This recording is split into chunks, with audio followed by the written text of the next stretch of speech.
Great electronics deserve the best accessories. Record up to 6 hours on T120 VHS cassette. A tape of this quality deserves to be played in the most sophisticated of systems, because tape has more music, where other tapes have distortion. Audio tape. It's the closest you can get to music.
Hi, everyone. Uh-oh.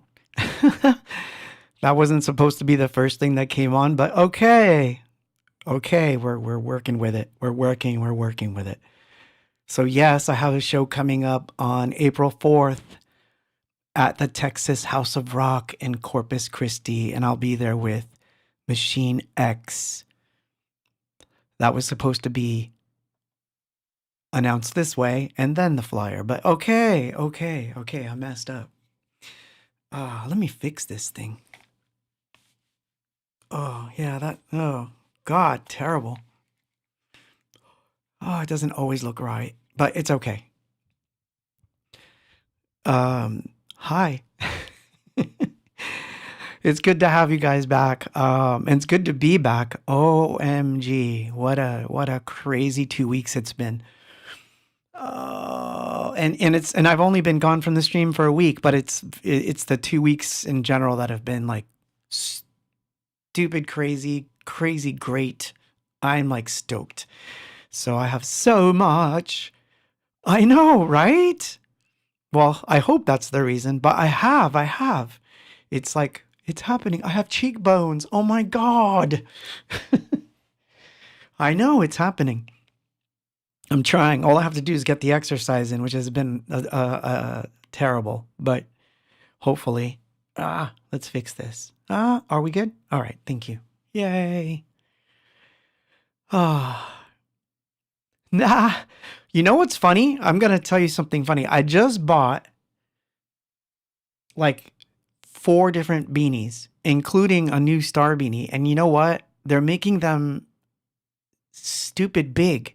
I can't get these short ones that just fit on your head. They literally like stick out like, I don't know, half a foot up from me. And the only way they feel good is if I fold them over. I think I'm going to have them made. I know, right? Exactly. Lisa says no sugar is making you shrink. Believe it or not, I'm telling you, it's difficult. In fact, I'm going to tell you something funny about that whole thing, just because the part that I am enjoying the most is that I have my morning coffee now, even without sugar, is the best freaking coffee I've ever had in my life. And if it was up to me, I would probably have like 10 cups of this stuff a day because I love it. But because it gives me energy and it winds me up, I can only have 1 cup a day.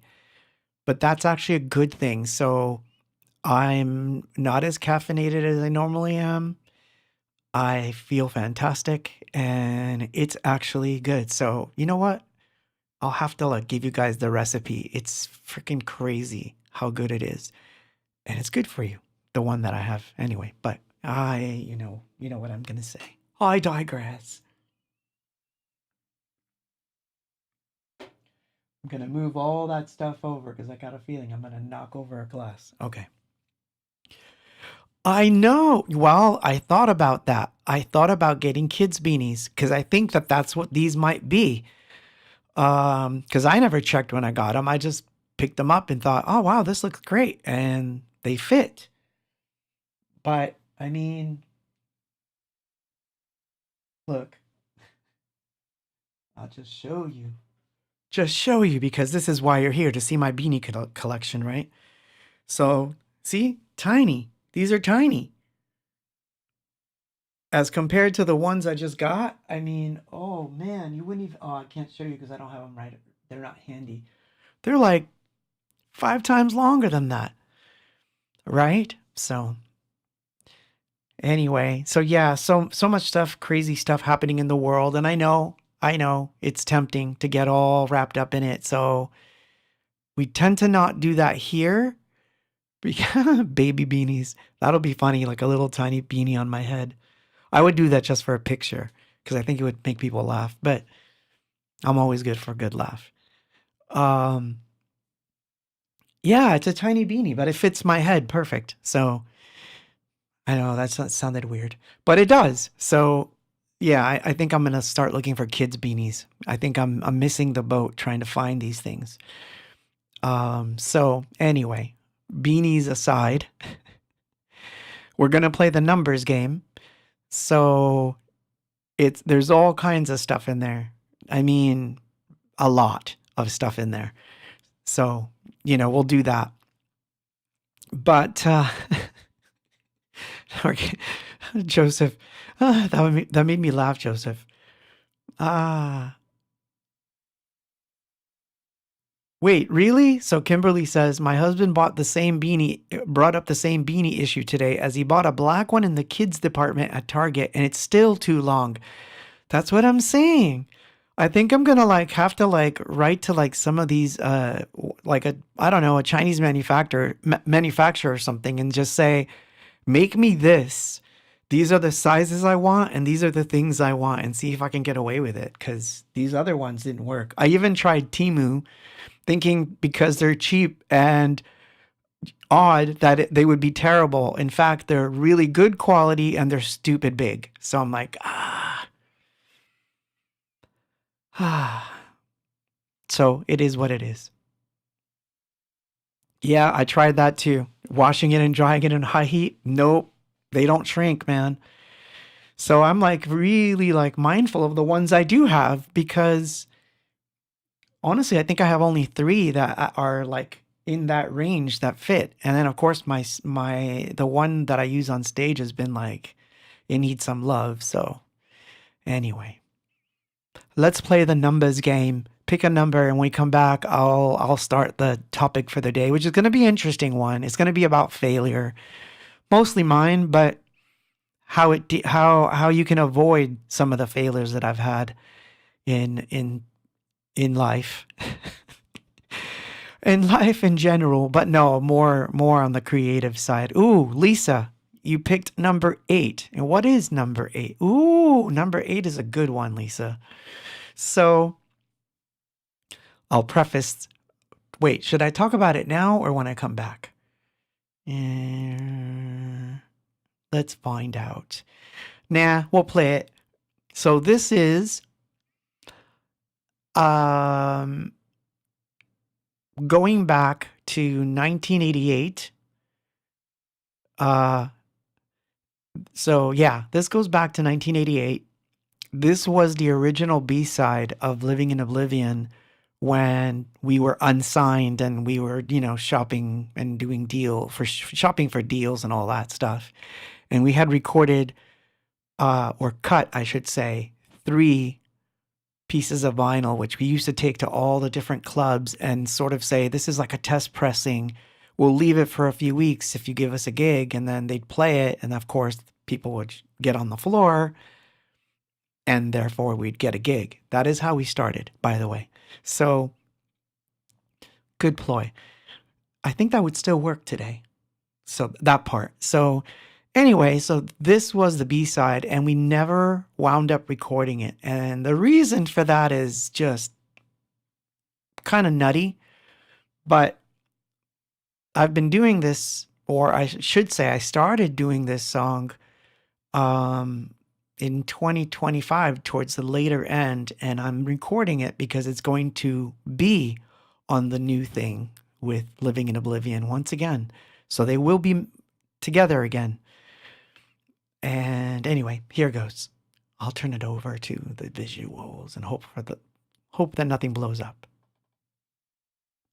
And you know we must have this clang and rattle. We must, hour by hour, relentlessly. Then a thought came to me.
Ouch. Dead air, no. It's because I can't see. See, I think I made my point. This is what they look like. It's such a great beanie, too. See, it's got this nice graphic and everything, but look at this. Look at the size of this thing. Like, I mean, it's almost like a Halloween mask. So the only way it fits is if I do this, which then kind of ruins the whole thing. It's like, plus it's hot as F. So like, okay. So now you get it. I know, right? So anyway, that's what happened with the beanie. So anyway. So today's topic. Switch to black and white for this one. So why? Because it's a black and white subject? Not quite. Not quite. This one doesn't get into the mystical aspects of life, although I'm sure it will have some of those elements, but we're going to talk about failure. As in, wrong beanie size failure. Kidding. It's not going to be about that. So I think, okay, let me grab my notes here because I think I'm going to be lost without. What happened to my notes? Are they gone? Oh, because the notes would have, I need the notes this week. Oh, I haven't even tell you what happened yet. Well, we'll get to a news segment at some point. But, so, and I'll probably publish my notes on this one in my Patreon because this one, I touch upon a couple things that I think are important, especially if you're seeking fame and fortune and all that kind of stuff in the creative realm of life. This probably won't apply to normal business pursuits, but it's definitely gonna apply to those that are like wanting to become rock stars or famous artists and that kind of thing where it involves rights and rights management and things of that nature. So it's not that techie though. But anyway, so about the errors of our ways, or I should say the errors of my way, because this is going to be, what I've learned, these valuable things about this business of being an artist. And I want to revisit this topic because, especially in light of this lawsuit that I filed in 2025, which is still in progress with New York. And we're not going to get into that whole boring mess because I don't want to get into it. There's no point at this juncture. We can talk about that someday when I have something to report that's important. Right now, it's like just a lot of back and forth, stupid stuff, especially from, So, but what we are going to discuss is how to avoid these messes in the first place.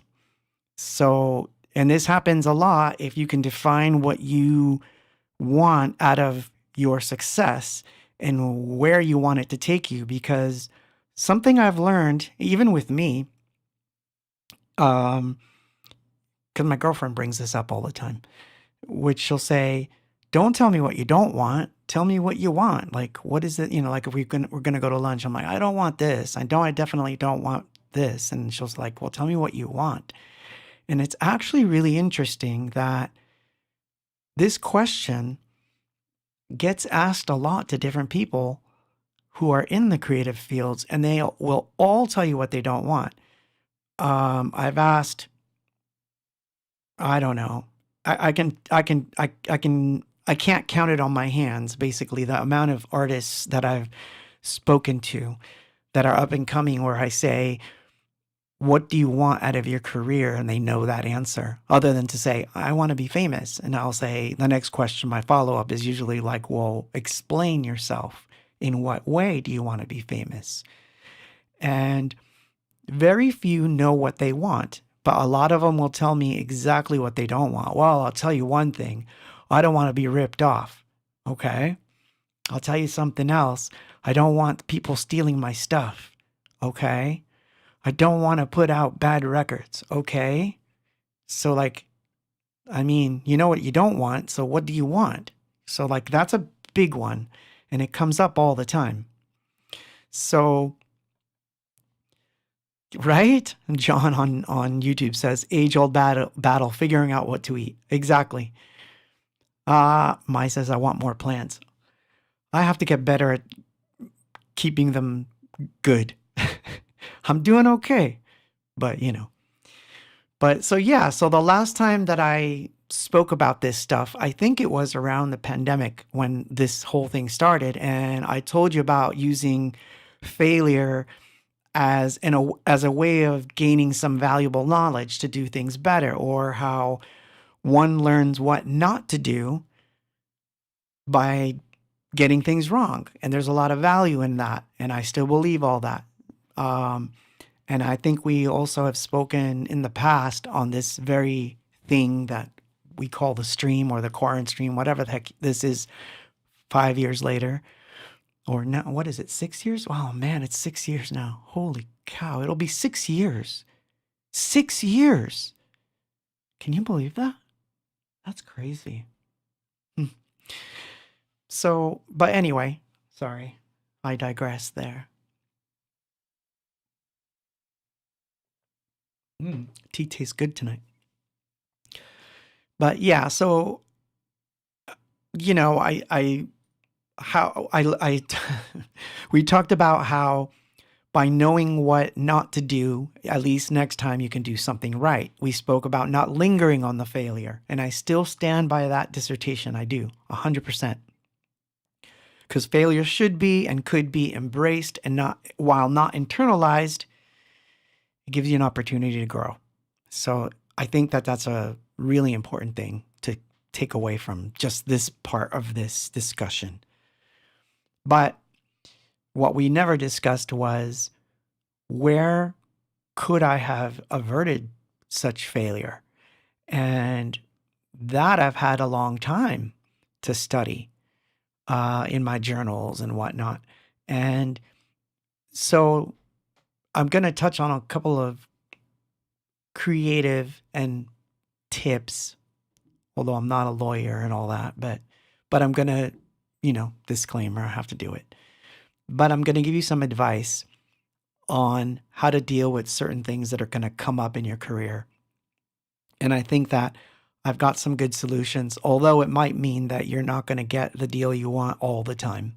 And it might mean that you're going to get rejected from a lot of deals that you could have had you done what they asked. So I'm going to talk about that. And we'll make it as fun as we can. But I'm going to take off this horrible beanie that's like crushing my head right now and go for one of my comfy little ones. See, look at this. I know I'm still talking about beanies. Look at this. That is a beanie.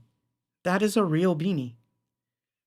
As opposed to whatever the hell this is. Because this is not a beanie. And I love this one too. Which, by the way, it was printed wrong because you would think you would wear it like this. Wrong. The seam is on the other side. I was like, darn it. But that's what happens when you buy shit unseen. Oops. Sorry. So pick a number. Pick a number and let's see what you've got. And exactly. I know, believe me. Yeah, you know what? I agree with you, Mindy. The youngsters do have a hard time figuring out what they want. Maturity and confidence is still building. But of course, then you get to that, ooh, you know. That's funny. You won. And wow, which one did you pick? So I guess this is a good time to do this. All right, so if you haven't done it, let me explain. It's the shill time. Sorry, I got to do it because this one is kind of important. So I have a Patreon and it is free to join, but if you subscribe to it and you get in on it, there are certain things that only people who are on Patreon get, which is like advance notice on things that are going on. I write a weekly letter to everybody. I do song of the week or song of the month or whatever it is. Music that's not released anywhere else, art stuff, all kinds of cool stuff. And this next song is one that I had promised a while back when the year was ending, 2025, that I was going to put it on something because I was going to, like, I just don't think they're fit for a Bandcamp situation just yet. So, this one is one of those songs that will only be on Patreon. So this is Save Me, and this is from a tape. So the song that we started with tonight is part of that tape, and so is this song. Number 7 goes to Mai. This is Save Me.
And I think I had the mic on the entire time, so it must have heard me shuffling trying to find this beanie that I threw on that side, and then I couldn't show about beanies. Oh my God. So here's the first interesting part of this conversation. So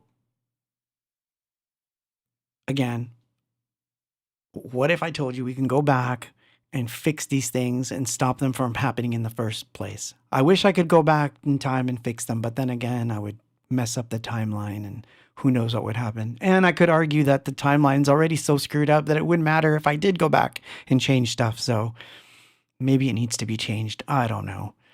But here's the error failure number one. I read this in many books about the music industry before I started. And it's my sneaky suspicion that this was put in there. I'm not kidding. I got a feeling this was put in there by the very people who exploit the artists. It goes something like this. It's better to give up 50% of something than to own 100% of nothing. I can't tell you how many times I heard this. And I'm reading it right now, and it still almost makes sense. I mean, doesn't it? Someone offers you a record deal asking you for this or that, and there's cabbage on the table. You're broke as F. You hate your job, and you're barely getting on, like with recording your first demos. Your bandmates all have jobs at like Taco Bell and whatever it is. And that magic phrase sounds almost logical. Yes, I'll take the dough. I'll take it. And I'll figure it out. Because this is a normal, everyday thing that's found in contracts. This is what they'll do. They'll say, it's better, blah, blah, blah, blah, blah. And okay. And previously, while I was on the chat, God, I lost the person who said it because now it's scrolled so much. I'll see if I can go back up. If I don't see it, you're going to have to forgive me. Oh, who said it? George. It happened to me. Young man thinks he can make it big. On your safe side, get security on your music advice. Get a lawyer. Get a lawyer. Get a lawyer. That's all they say. And I'm not saying that you're wrong for this. You should get a lawyer. But here's the thing. I had one. So how did I get into something that I shouldn't have gotten into if I had one? Because, number one, they all are in bed together. They're bedfellows. The same lawyer that makes a deal for you is going to make a deal for the label to do a deal between them and a movie company. And then the same lawyer that does a deal for the movie company is going to be the same lawyer that does a contract for an actress. They're all in bed together, so they're never going to do anything that would harm or upset the way they do things. So this is a problem. It's always been a problem. So let me give you a really good example here. And this is not using exact numbers, by the way. But so for example, I'm going to get you a 100K record deal and we're going to do everything 50-50. So you're going to give me 50% of your publishing and I'll get you signed to a major. And then they're going to give you an advance on top of that for probably another percentage of your publishing. And you're thinking to yourself, sounds pretty good. Does the math, with the calculator. Yeah, let's do this. How is it terrible? Oops, sorry. I missed something here. I'm trying to remember to start the timer because otherwise I screw up. And I want to be able to see your chats too. So I'm having trouble doing both. Okay. I just messed up. Okay. So yeah, so let's do it. Let's do this deal. Now, is it a real terrible deal? Let's be honest here. Probably not. It's not on its face a terrible deal. Like if you came from, because I came from basically nothing. So for me, it's like, wow, $100,000. I will get 100 grand on this deal by signing on that line that my lawyer says is okay to sign because it's all standard stuff. And of course, I'm going to tell you this. Of course, I had questions. Of course, I read things in my contract and said, what does this mean? What does this mean? And the answers are always framed in such a way that they're standard things. It's like, oh, that's the standard royalty rate. Basically, they're going to give you a percentage that is this, and you're not really thinking about it. I mean, now that I've gotten older, I can read it and go like, what the hell is this? Like I would never have allowed anyone to sign that, but me. And I'm not a lawyer, but I was allowed to sign it. And so getting a lawyer doesn't solve the problem that this sets up. And let me explain to you why. Because one of the things that we told ourselves, because I was the one signing, but I remember us having the conversation like in a hotel room or something. And they were like, I mean, are you sure about this? And I was like, well, it's better to have 50% of something or 10% of something than 100% of nothing. I literally quoted these books. I quoted them and I was wrong and it was a failure. So I don't want you to fail that way. And here's the reason why it's a failure. The reasoning was it's only a 3-album deal. It's only for 5 years. So what's the harm? 5 years later, we're done, right? What you don't realize or what's happening that is not seen by the average person is that, yeah, the record deal is only 5 years. But what you're signing, which is the grant, what you're giving them in return, that 50% or whatever it is that you think you gave up, all of that is the actual ownership of the record you're making, which will be tied up for 35 years, regardless. And that's where you have to be smart. So I'm telling you, that's a failure. I made that failure. I've learned from that failure. I was able to rise up from that failure many times, did other deals with other companies, and I made sure that I framed things a little bit different.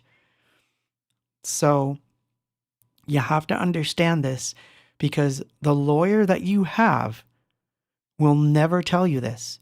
They're not going to say this is going to be tied up for 35 years. In fact, the opposite. They're going to say it's only 5 years. It's 3 albums, 5 years. Sounds all right. Yeah, you're right. 5 years with 100 grand in my pocket? Actually 50 because you agreed to 50%. So now that advance is going to get cut in half by whoever you made a deal with to begin with, which is kind of not good. So you wind up with 50 and then, whatever you decided to split off. So you're not going to wind up with 100. So let's start there. But the idea is it's all about the grant. That's what it's about. They're hedging their bets that if you become famous, even if you leave 5 years later, they still own that recording. So even if it takes 10 years and you're not on the label and you become famous, they have that first record that they've retained for 35 years that they can exploit. And that's when they get to cheat. And that's when they don't have to always account to you the way that they should. This is where all the trouble starts. And they know that you're not going to be able to take them on, or at least back then. Now you could do it, but back then you couldn't do it. So you would lose. So it's not about saying that it's not that this is wrong. It's not that this is wrong. It's that you have to frame it in your favor. And that's what I'm going to teach you in the next segment. I'm going to teach you that one little step. So if you're listening and you want to learn, this is the time to grab a pen, a piece of paper, and when we come back, I'll tell you how to avoid that whole thing. And like I said, you're going to miss a few deals by doing it, but at least you're going to be in control of the situation. It's really easy. And you can just write it down real quick. And I bet you that you'll understand where I'm coming from. And I think you'll learn to have a better career as you think about what it is you want. This will be one of those extra things you don't want. And this way, you'll have a good frame of mind as you approach a deal. And your lawyer will hate you for it at first, but he's not going to deny that this is in your favor. So, because he can't. And if he does, then you have to like fire that lawyer. No kidding. No lawyer should encourage you to give up rights for 35 years. So, yeah, I know, Joseph says. By the way, give me a number. But yeah, Joseph says, in those cases, you get 50K to 250, and the signee blows it all in 18 months and still owes 5 years or 4 more years. Well, the way it worked for me was I did blow it, but I blew it on the right things, which is the other thing I'm going to touch on. What you should blow it on is really important. People do it all wrong. I see it all the time. I just got signed. Look at my Lamborghini. Oh my God. No, you did not do that. That's not what you went and did you? No.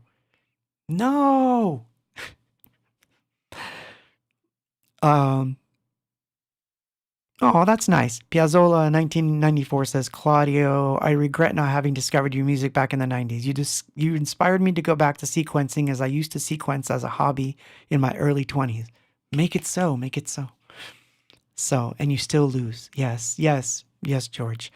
So I will, pick a number and then, we'll come back to this and we will touch more on the subject. Because the next part, like I said, this is where you got to get your pen and paper out. But I promise you, this will save you, and it will save someone that you know. 15 wins. Joseph, you picked very well. So this is from a tape as well. Although this one is on Tezos, and you can find this one on one of those mixtapes that I minted into the blockchain.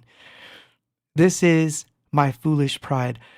And the reason this one's on the list today is because a lot of these sounds that are in this song, I found again when I was looking through the cartridges and all that stuff on the ESQs that I was going to that I transferred over to the software. So not only did I find all the sounds from all of the Peace album, basically the entirety of it, which is an amazing miracle, but I did. But I also found sounds from earlier work that I thought were lost to time. And so it's kind of cool because who knows, I might revisit some of these. In fact, I'm revisiting quite a few of them as we speak. But I'll get into that later on the news section when we pass the next segment. But here it is, My Foolish Pride. Bad tape.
Dead air.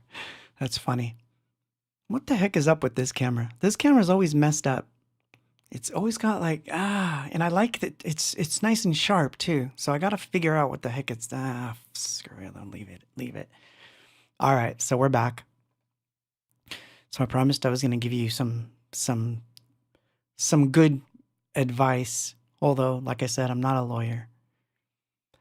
So here's what your counter would be to something of that nature, like $100,000, or I'll do a production deal with you 50-50 and all this kind of stuff. All these different deals that come up, usually they're 50-50. If it's a management or production deal, which I don't recommend you get into those, but if you're going to do it, right, you're going to have to like finagle this. But here's how it works. So write this down. You're like, cool, but I'm not willing to give more than 45%. That means I have to retain 55% regardless. So you're not getting 50, but you know, at least you're getting 45. So you're willing to give them 45%. Again, we're playing with their, you can even frame it back as, you know, it's better to have 45% of something than 100% of nothing, right?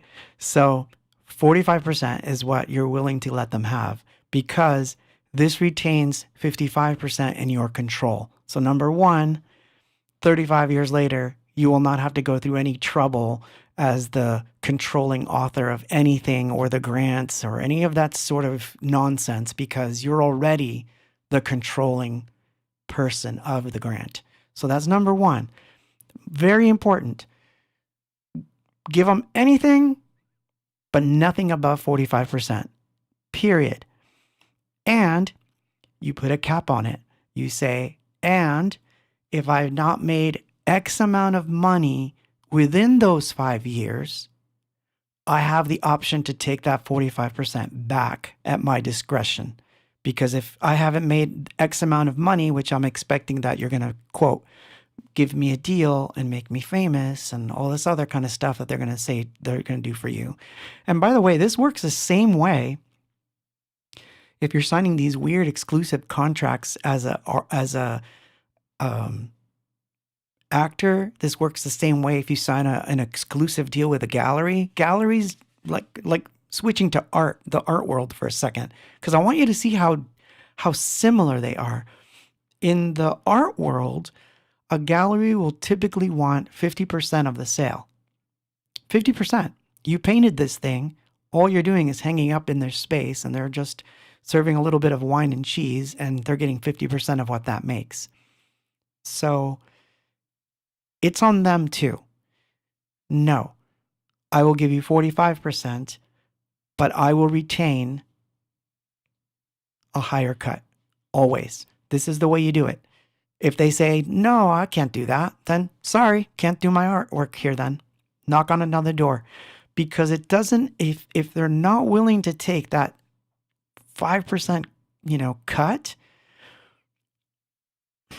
sorry, 15%, or whatever it is. If they're not willing to take that cut, they're hedging their bets on your fame, but they're not hedging their bets on your talent. They already think that it's a throwaway because they're not willing to take less. So they're trying to get as much as they can early on. So that's to me, that's a big red flag right there, right? So 45%. Remember that number, 45%. And no matter what the length of the contract is, whether it's 3 years, 5 years, 10 years, you want a cap. You want to know how much money you can expect if things are good, meaning if I get this advance this year, what's my advance next year, and what's my advance on the year after that? And if it's gonna happen, I stay on, you keep your 45%.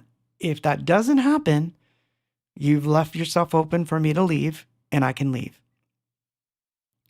You got me so far? Let me know if you need me to repeat it, because it's very important. Yeah, it is very contrasty. That could be it. we cannot, what's funny about this stuff? We can actually do it in real time. I don't know. Ooh, maybe. No, we better not. We better not. So, George says, so it's best to be on your own. You are always going to be better on your own, but that's actually, it depends on the person. Not everyone can do that. So I understand that you're going to have deals where it's almost, I don't want to say a necessity because look, everyone can learn to do this independently. With today's technology, I mean, I'm not joking. You can have AI write your press releases. You can have them write your bios. You can have all kinds of stuff, and you can refine those things with a friend and probably handle the back end quite a lot. That's fine. But there's others who don't want to do that. They're going to no, I want to be famous and I want to have a deal with a major label like Phony or, Warner Brothers or, whatever it is, right? I'm not a fan of the major labels, as you can tell. I'm not the only one. Look at Prince. Look at all the people that have to deal with it. So I'm not the only one. But this is not me being bitter. I want you to be sure of what I'm saying. I'm saying you can have business acumen to come into that negotiating table right off the bat. So I'm going to repeat it. You're not going to give up more than 45% ever when it comes to these deals. That's your thing. You can tell that to your manager. You can tell that to whoever you meet. Never going to happen. Okay? So that's the first thing. And here's the second one. And this one, this is the one that will probably get you kicked out of the door. Any and all recordings that we make, you're going to remember this sentence, okay? Any and all recordings that we make are going to be leased to you, not owned to anyone for the duration of time that I'm on that label. That means when we leave, that recording comes with me. Now, I can guarantee you that there's not a lawyer on earth that works in the music industry in Hollywood that would want you to say this, and they would tell you not to ask for that, which means that the deal would go bad instantly. But it makes me sad. It makes me sad that they would take that position because they know that that is a fair assessment. Because if you made all the money that they said that you're going to make, you're not leaving. You already said you weren't going to leave. There's no reason for you to leave. Money's coming in, so why would you leave? You can have contingency so that if you did make that money, you already give them another 5 years. The lease gets extended for another 5 years. It happens with apartments, right? You sign a lease, it's not for 35 years. It's for 3 to 5 years, sometimes for 1. Why is that? Right? So think about it. So again, you would say any and all recordings that we make, though, are leased. They're going to be leased to you for an X amount of time. And if they quote, no, what if, we decide after you leave that it could have made us some money and we can help exploit it, like you got to give us more. You can give them more. Say, okay, no more than 2 years after I leave. Whatever it is, it's just not 35. It should never have been that much for anyone. And I don't even think that it should be for 18 years. There's people that are trying to lobby right now to change it to 18 years. I don't believe it should be 18 years. I don't even believe it should be 10. It should be for as long as you're in contract and you're making money. If you're not making money, out. Like out. No, it's not going to happen because you can make money on your own. And so that is why it's fair. They know this. They're not going to put fair deals in front of your face. They don't want a fair deal. None of them want a fair deal. They pretend that it's fair, but it's not fair. In fact, I learned a new term from They Who Shall Not Be Named, which I saw. It was called traditional hard bargaining. They call it hard bargaining. Imagine that. Imagine calling something that is a terrible deal for you hard bargaining.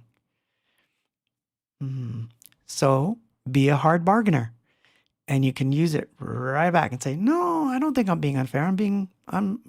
This is hard bargaining. We're hard bargaining right now. They'll love it.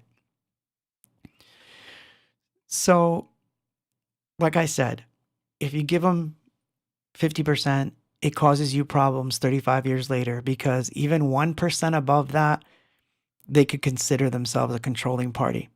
Difficult, very difficult. So you got to make sure that on all, and I don't know, some people don't like it when I say this, but even if you write a song with someone and you're like, we're going to split it 50-50, one of you has to be the archivist and have direct control over it. It can't be 50-50, or you're going to be in some weird situation 30 years later when he wants to sell the song to Big Pharma for diaper commercials and you don't. And now you're going to be in a lawsuit to who is the controlling author. So if you're the one that has the vision and you're the one that cares about the work, because this is important, those that care put their name on something. Those that don't care as much, and I'm not saying this to be mean to anyone, but let's face it, if no one put their names to a signature on a contract, that actually gives them free reign to walk, get different deals, do solo albums. They can do all kinds of cool stuff. I couldn't do that.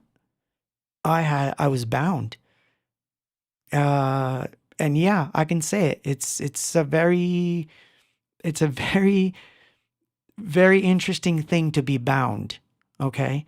So if you're going to be bound, be the controlling author. If you're the one that's going to be bound, 51%, 55%, you're the controlling author. We've said this before, but now I'm bringing it into this aspect of it, because a lot of management deals, a lot of production deals, a lot of these kinds of, and even independent labels, by the way, because independent labels are not, believe it or not, I know people think I'm being mean right now, but I'm not. Independent labels spill the same goo. It's just they don't have the same amount of dough. That's the difference. The advances are lower, things are greater, and or the royalty rate might be greater. They'll say, oh, on a major, you're only going to get 1%. We're going to give you 5%. That's great. And I'm talking about like royalty amount. You're never going to get a royalty amount bigger than 5%. Trust me. It's not, it's very rare. You'd have to be already selling millions of records for that to happen. So already your record contract's going to say that you're going to make 5%, 1 to 5% of what you earn. And only that 5%, by the way, goes to your debt. A lot of people don't know that either. So if you sell 100,000 records, it's only the 1% of those sales that goes towards the debt you owe. Isn't that freaking crazy? It sounds terrible, right? And I bet you some of you don't understand what I just said, because it's so crazy. You would think that if you sold 100,000 records, that out of all that money, that would go towards the advance that you got. You would think that, right? No. It's the 1% that they would be paying you. That amount goes towards the debt. The rest of the amount is theirs. Think about that. So you have every right to ask for more of a percentage of the grant side of things, because in the end, you will lose that in some way, somehow, whether you're stuck like me, like having to fight for it now 35 years later, or you think it's only 5 years and then you find out it's 35 years later. Because by the way, that's another failure that I have to tell you about. So here's the failure. I was told, literally told this, because I was a big proponent of like box sets and all that kind of things. I thought like, oh my God, I would want a box set someday. So I got to make sure that I can re-record and do stuff. They're very careful to say, 7 years after you leave the label, you could do what you want. That's not exactly true. You're allowed to, if the publishing side of things is over, yes, you can re-record the song. It's like, for example, I re-recorded Living in Oblivion in 1996 because as of 1993, all the deals were done. I was off Sony, the publishing was over, all these things were done. So I was free and clear to re-record the song, but the grant was still something that was going to linger for 35 years. I wasn't told this. Never was I told this. Because if I had been told this, I would never have signed. It's a fact. I would never have done it. I don't think I would. 35 years I would have thought of and said, well, wait a minute. So you're saying that until, like, think about it. It's 1990 and I'm sitting there with a contract in front of me and I say to myself, wait a minute, you're telling me that until 2022-ish, I won't have access to these recordings, even if I'm off the label? Like, that's pretty insane, right? Anyway, pick a number. I hope you took those notes. 45%. That's the max. And if you're writing stuff, 51 to 55% for you as the controlling author. Or if you concede that the other person who's writing the song is the controlling author because they obviously did more than you did, you should be fair to say you did more, so you should get the controlling side of this. It's fair to be fair, and there's nothing wrong with doing that. Sign on the dotted line. I am the sole collector. That is pretty much how it goes. Lucky that language isn't in there. I mean, I had to do some digging to make sure the word soul wasn't in there somewhere, because then I really would have worried. 5 wins. Let's see what's on 5. Ooh. 5 does not win. 5 is the cassette intro that we played at the beginning of the... So this is what number 5 won.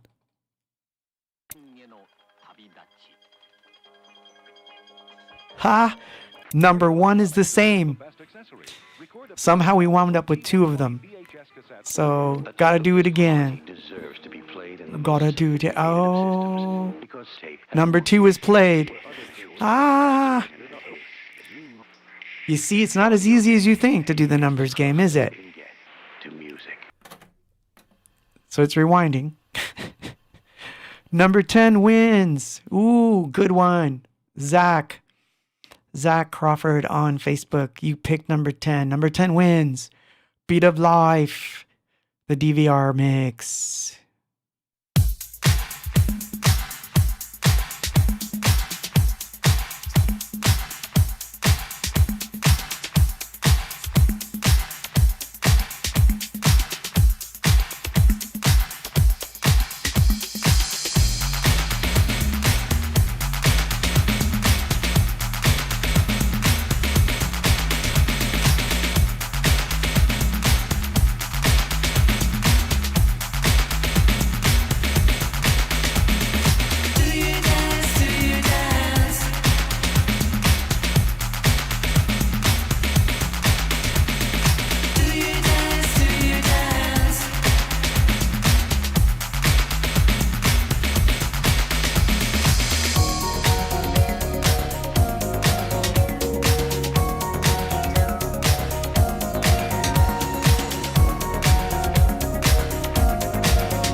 Speed Up Life, the DVR version.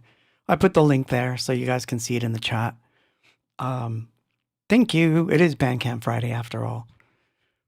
Good choice there. Good choice. Good choice. So we're back. And I don't know which one was, what was the other one? Notes. Don't give up stuff due to burnout. That's the other one. So this happened to me. But before I tell you this one, because it's not that big of a deal, it's a failure, but it's not that big of a deal. I want to go back to the previous one for a second because someone said, well, it's better to be on your own. And I was like, well, not always. I understand fully when someone says, look, I don't have a marketing background. I don't know anything about music promotion. I don't know anything about I don't know anything about anything that has to do with the music industry side of things. I really don't know how it all works. So I don't think I can do that job and be independent. Fair. And then, of course, there's the other side of this. And I've known many musicians like this. Many. Who are like, I am a musician or I'm an artist. I am not going to be scheduling interviews. I'm not going to be doing posts and, writing articles or trying to call radio stations or whatever it is to get myself played. And these days of social media, there's a few musicians out there, quite a few, I'm sure, that are like, I don't like the whole clickbait game and, like headlines and trying to garner attention to myself all the time because that's just not who I am. I just want to make music and just make some money from it. Can't I just isn't there a label for me that I can just let them do all the work? Yes, absolutely there is. But you got to ask for the things you want. That means you have to be able to say, this is what I want out of my career. And this is what I'm willing to give up for it.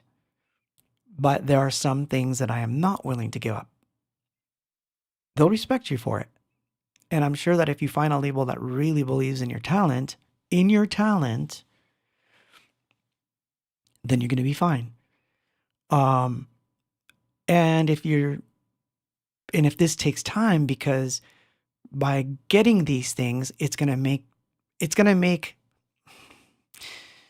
how to put this?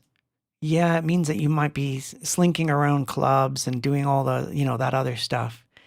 And look, I'm talking about a traditional artist. I'm not talking about people that are like, I just want to be famous online and I don't want to tour and I just want to be, good luck with that.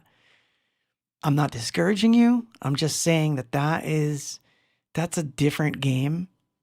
I don't even I have to play some of that game and I don't like it. So I can totally understand if you don't like that game. But there's a lot of you out there who basically think that is the game. All I want is to have millions and millions of streams, have a steady income coming in, sell some wares. I never want to step into a club or play live. And I magically want to sell lots of stuff. Good luck. I wish you luck. I think that it's doable, but you're going to have to give up a lot. That is not going to be there's not going to be a lot of wiggle room for you to give up stuff, because it means more people have to work harder to have that done. And you think you're working less, but in the end, you're going to work harder because this is a dream you have to chase day in, day out. And even if you're signed, it's still a game that you have to chase day in and day out. Even though I've done it independently since 1993, it's a game of day in, day out. It never changes, really. So the whole idea that, you just play music and everybody else does the work and you make all the money, it's not going to work that way. So either you have to make that decision right away. I'm going to be independent, but what does that mean? What does that mean for me? And that's where those failures come in. because when I decided to go independent, I didn't know anything about anything. Everything was fly by night. We made terrible mistakes. Terrible mistakes. So I'm just going to aim higher and just buy Sony. Then I can sign myself to a great contract. Hey, that works. That works for me. That's funny. I like that. That was on YouTube at Inspector I to you. I like that. Just going to aim higher and buy Sony. Yeah, I don't even know if I want to be saddled with that bag. Honestly, I'm not sure I want that. So yeah, Joseph says promotion is part of it. You're going to be expected to do it, whether you're on a label or not. You're going to be expected to do it. Because if you think you're not going to be expected to do it once you sign to a label, dead wrong. Which brings me to this one. Well, we can actually skip that slide, but I think this is the one. Yes, it's an exclusive club and you're not invited. So let me explain this one, because you brought up a great thing, Joseph, and I want to bring this into it because it was a mistake I made. See, as a musician or as an artist, you walk in with the idea that they like me. They like my stuff. They believe in this vision that I have. Oh my God, how special is this? I have been signed. This is what you're thinking. Anyone who says that is lying. You're telling yourself, I'm so good that I got my ass signed and they love me. I'm part of the club. I'm part of the blah, blah, blah, blah, blah. Put your favorite band on a list here and you're on that list. No, you are part of this club. And in truth, you're not. You're not part of any club. The only time you're in their club is if you made them so much money, and when I say this, it's true, so much that it's impossible for them to hide how much money they've already stolen from you, that they have to pay you something, because if they don't, you're going to kind of be privy to it. So it's like, guess what? You sold enough records to get this lump sum of $1 million on royalties, and we're going to give you some money for your tour. And you're like, wow, I am in the club. You're still not in the club. You just got a fake pass, like a like a fake ID to get into the club, but you're not in the club. Yep, Robbie Wasabi. What's up, Robbie? On YouTube says, you are a product. And I'll tell you something. It's interesting. I didn't know it at the time. Like, I didn't think of myself as a product. I thought of myself as someone with a vision. So I walked with this air about me, like, I have a vision. I have a vision. I still have that, by the way. I didn't lose that, which is good. I did not lose. Yeah, club adjacent. I love that. That's funny, my club adjacent. You're only club adjacent. It's like the back bar where they have the oversized beanies, right? You don't get the small beanies that really fit your head. You get the Temu style. You get the Temu style beanies. So oh man. I need this. Thank you. Thank you, by the way, for being here. That's funny. That is funny. So you're like in the Temu club. So yeah,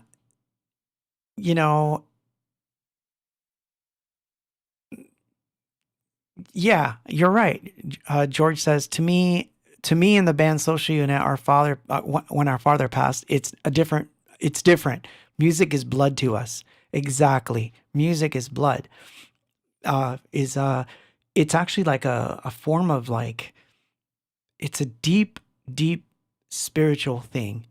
And this is why they're able to exploit it, because they know that you feel this way about your stuff. They know, so they pour it on. You are so talented. You are so this. You are so that. You're going to be producing in less than 2 years. You're going to be managing everything in less than a year. I was told all these things.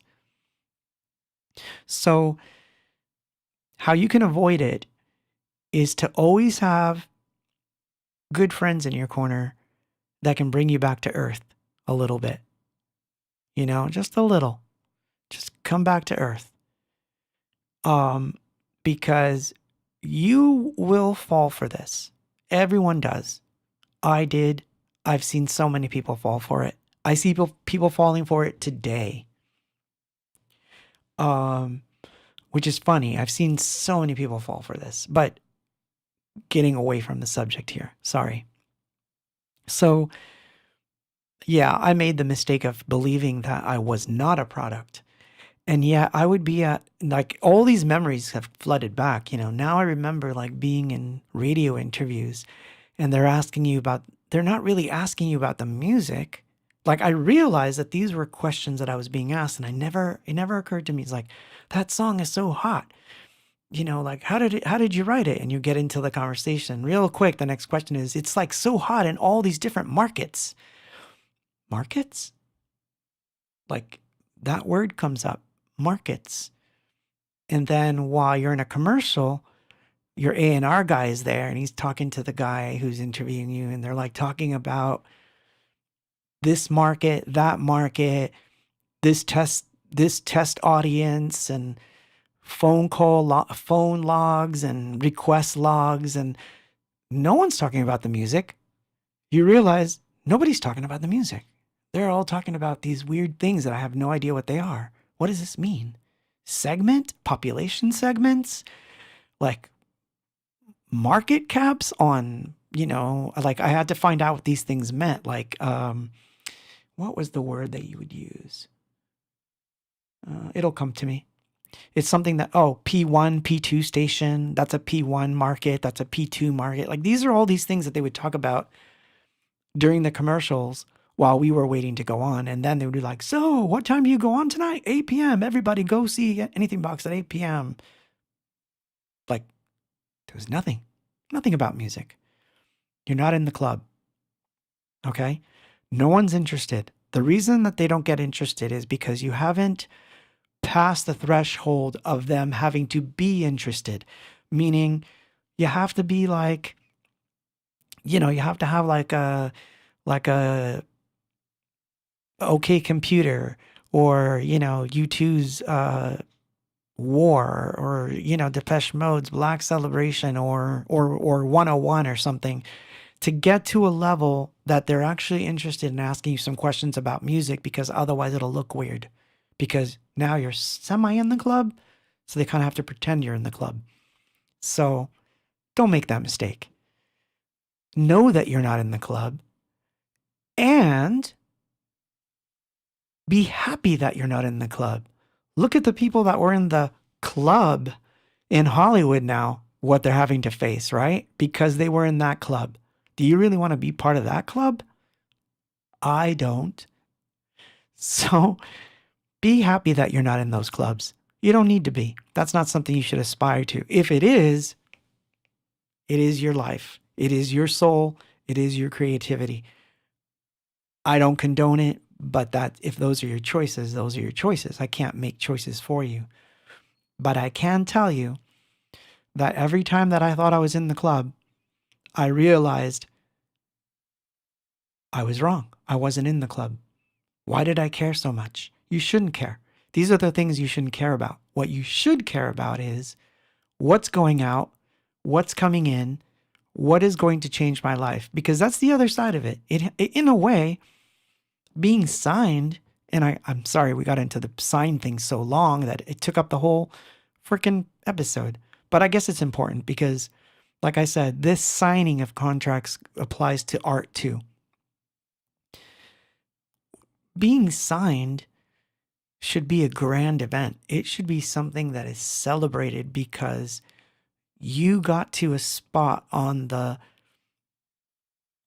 not the club, but the totem pole of like trying so hard and, getting shows and trying to, do things that you finally got something, but it has to be worth what happens, because what will happen after is going to be more important than what happened. And I'm telling you, this is true. There are wins, of course, and you need to celebrate all the wins. That's another problem.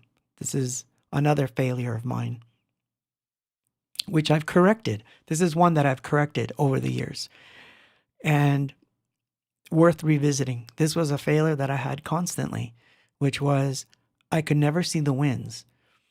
Like, I could never accept the good stuff. It was almost as if, yeah, but it might fail in some way or other because it failed that time, so it might fail again.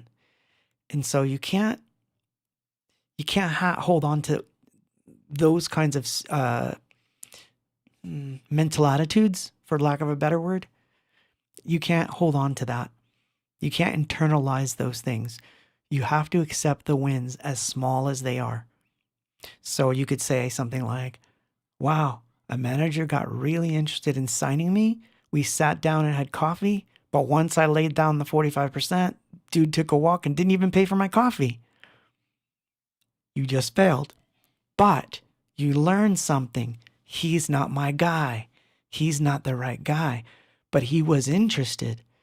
So now I have to approach it differently. How I will approach it, I'm going to search for a different type of human being. This is what I'm looking for. Hey, these are really important things. I mean, selecting a partner for life is already a huge thing, right? So why should a manager not be almost on the same level? Pick someone that you know is going to be part of your career for life, that you could stand to see every single day in every single mood and be okay with them. That's important. That's more important, in my opinion, than what the promise of what they're going to get you is. Because I'd rather have someone that says, I believe in you 150%, but it's been hard to get a deal based on these things that we want. So, it's hard. So, that's awesome. I'm getting 45% tattooed on my forehead. Maybe not on your forehead, but you know what I mean. So pick a number. Pick a number and we're going to play something good, because we're talking too much. I can see I'm talking too much because it's already 9:43 and I think we've played 4 songs. So we can cap it at that, I think. Mai says, I met my partner in a bar and he was so drunk. That's right, you did. That's right. But did Kevin know what he was getting into? I'm just kidding. Oh, that's so funny. Now I wish I could see the YouTube comments. Well, you could. They're pretty interesting. Yeah. TMT says the same goes with finding a job. Who you work with is more important than the job description sometimes. Absolutely. Exactly. So if you build really good relationships that's my point. If you build really good relationships from the get-go, you avoid a lot of these failures, because it's easier to be with someone that is fair and that you've handled all these different aspects together to say, hey, this particular deal that you got me is not really going to work. And they got to be okay with that. And they got to be also able to say to you, hey, that deal that whatever it is that you want here, look, man, it's not happening, but I think we can finesse it if we do this. Are you willing to budge a little bit on this or that? If you have good relationships, this will work.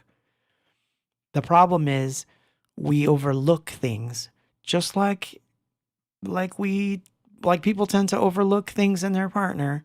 You overlook the manager that seems a little bit, I don't know about this, but hey, he's going to get me a deal. I've had that happen more than once now. So I no longer do that. The minute someone says, I can get you a deal, I'm like, really? Let's go have lunch or whatever. And I talk to them. I want to know everything about them. And I can tell you within 10 minutes of talking to someone if they're right for me or not. I can tell now. It's like I have an assessment chart and I can just You know, what does he think of, the artists owning their own masters? What does he think of artists who don't like to give up their publishing? I test them. I test this, and I don't do it in a nasty way. I'm not a nasty person, period. I'll sit down with them and have a decent conversation.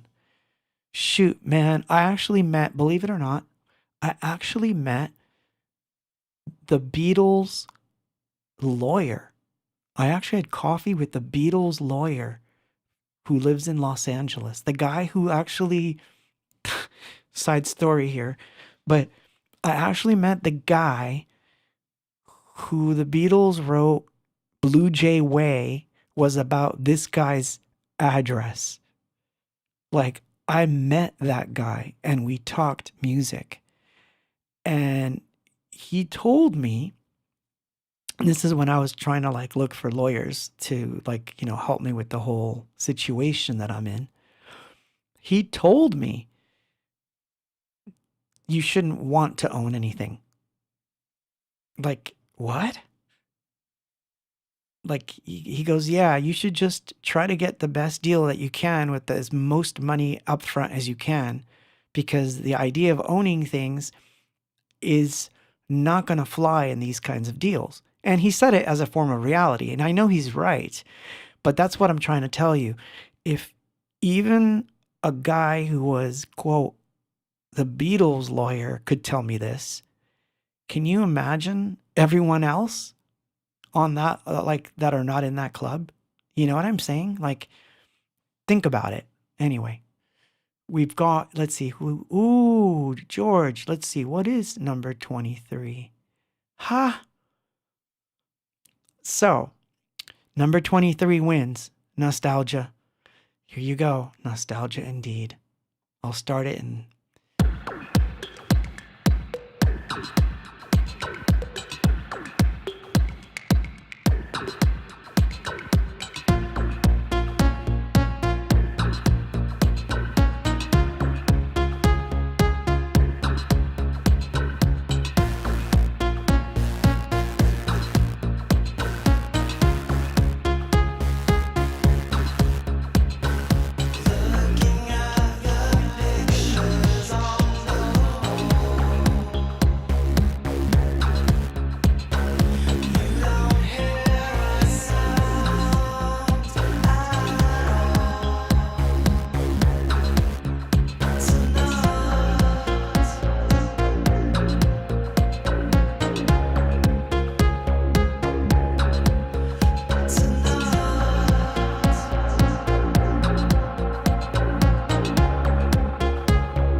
But I just want you guys to know. Oh, thank you. Thank you. By the way, thank you.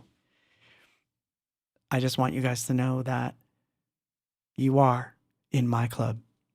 I have accepted all of you into my club. You are in my club. And I couldn't even imagine not doing this anymore with all of you. So like, I just want to say it.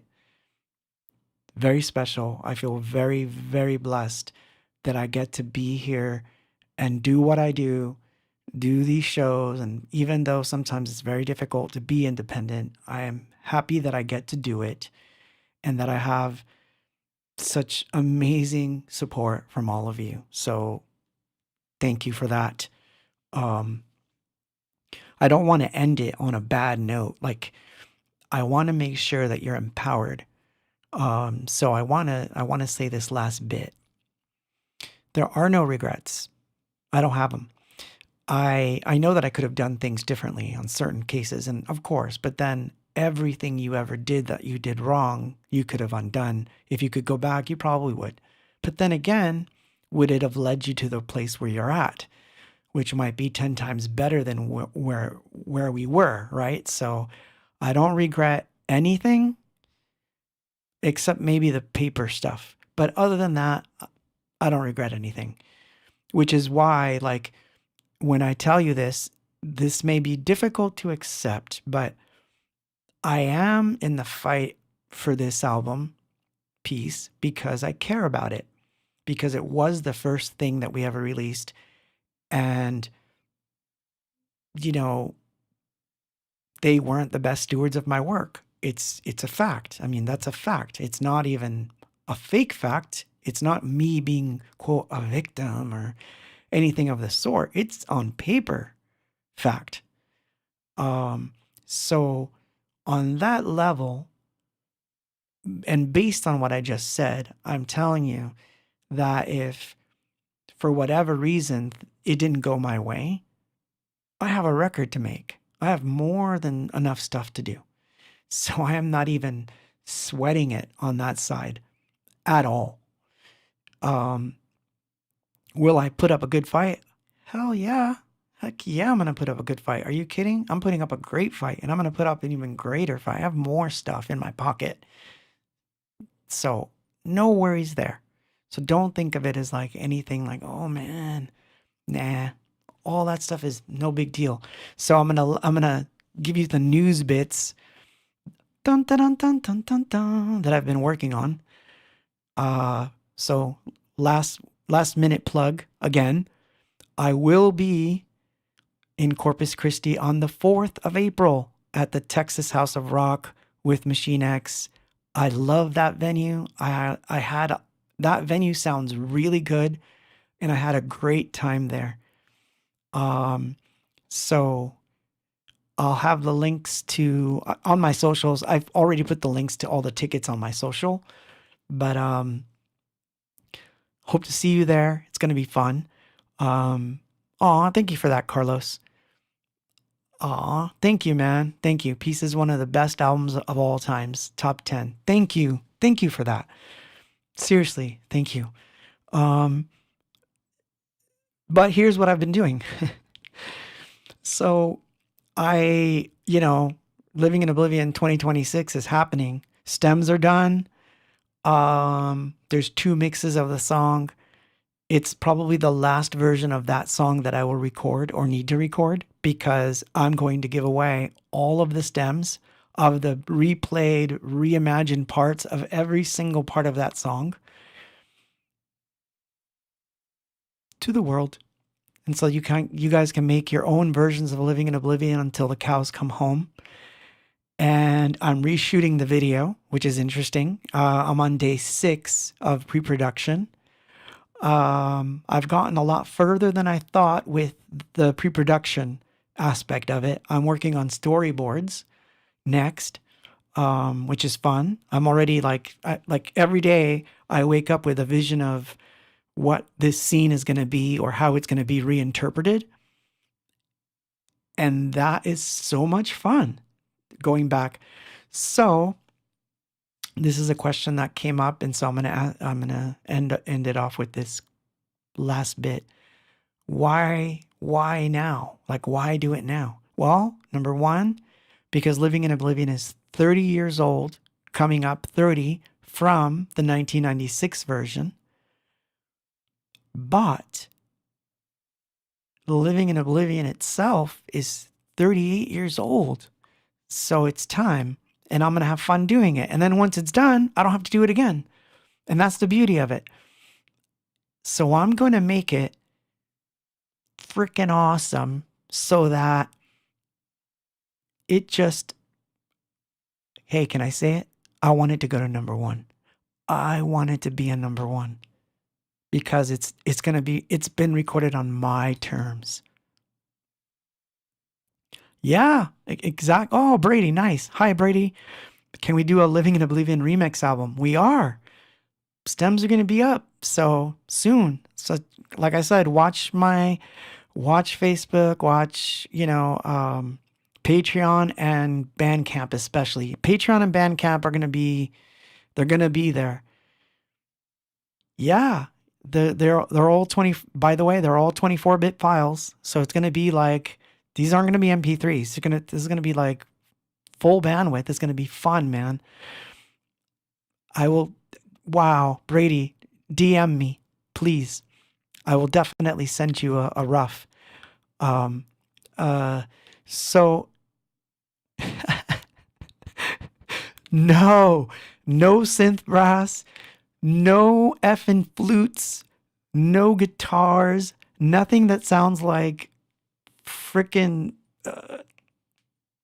no, none of that stuff. No, it's not gonna have no flutes, no guitars, no freaking references to the never-ending story, okay? Except for one riff that I decided that should be on there, but that's it. There's one riff from the version that everybody loves, but no freaking flutes, no piccolos, no saxophones, no. In fact, it's in the rules. So it's really funny. If you want to, you can, Robbie, but you gotta give it respect. Gotta give it respect. So, but, yeah, I check out a potential agent and his ringtone has pan flutes. Out. Well, wait. I love flutes. I love pan flutes. I love all kinds of instruments. I just don't like them on Living in Oblivion. Does that make sense? All right. But anyway, yeah, I've been working on that. And if you keep up with me on Patreon, like I said, some of the updates are always, I try to keep a lot of the updates free, but some of the more deeper dives, man, they're on my Patreon and I go deep. Sometimes people will think I'm going way too deep on the technical weeds, but it's a playground for me and I'm enjoying it a lot. And as I go deeper and deeper into it, more of the real, the like, if you really want to get to know me, like that is the real me, man. So anyway, I leave you with that. I will see you next week. Pick a number and I'll close it with whatever number wins on this wonderful Friday night. And I will see you on the next one. And I hope that you guys have a really good vacation. Well, I'm going to take a 2-day vacation because I need these 2 days of R&R. I need to think about the video and I want to draw and do, scenes. So that'll be fun for me. It'll be a fun change from just being in the studio for the last 2 weeks working on the same song. And what do we have? Oh, wow. So Todd wins with number 9. Number 9. Number 9's interesting. So number 9 is a cover on cassette that was found. This is me doing a late night, let's record this while I can cover of a Joy Division song. I'll leave you with that. I'll turn on the Well, yeah, we'll do the visuals. We'll do the over visuals, and this is She's Lost Control.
And with that, I say good night.